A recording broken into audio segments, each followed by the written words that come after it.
Our next question is from Nathan with Seaville Weekly. Thank you very much, Senator. In recent remarks in Greene County, you said that you didn't want Democrats to embark upon a retribution campaign against the Trump administration if y'all retake the House and/or Senate this fall, that you opposed impeaching the president, but that you wanted to hold him accountable. Do you believe that the president has committed impeachable offenses in his second term?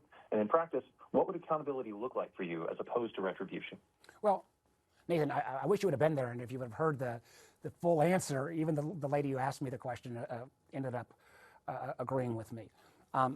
If we spend all our time, if Democrats win, spending all our time simply trying to impeach the president, where we won't have the votes and won't have the votes to override, I think it's a mistake, because the one thing Donald Trump is an expert at, even though he was born on third base with a rich father, is playing the victim.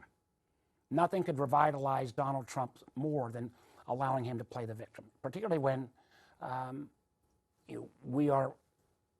it's not going to come to pass. I do think he's created a number of offenses that break the law, and I ultimately want to focus on accountability. I think you will see particularly a lot of investigations of current government officials. That should be held accountable. I, particularly as a former business guy, want to make sure the businesses that have turned a blind eye, particularly on these corruption schemes, are held accountable. That is something, we can still investigate some of the businesses even without the president's threat of veto. And I say this as somebody who's worked closely with the business community.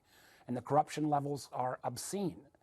But ultimately, if Democrats are elected and they put all their energy into this action, and not about delivering, if not about moving to universal health care, if not about moving to having a floor of federal regulations on what data centers ought to look like, and not on trying to make sure that research at places like UVA is not cut off and we can fund it back to the appropriate levels. As somebody who's been doing this for a while, we've got to produce for the American people. And as obscene as some of these actions are, we can hold accountable. But if we spend all our time on impeachment as opposed to delivering, I think that would mean, because the real goal here is, because you're never going to roll back all of these Trump actions until we get a new president, and a president that doesn't buy into the MAGA line. And we get the keys, at least from the legislative standpoint. We don't produce. Nothing would be worse for our country than to have a MAGA-type candidate win in 28. And if we don't produce for the American people, if we're only spending on, all our focus on Trump, I just think that's a mistake.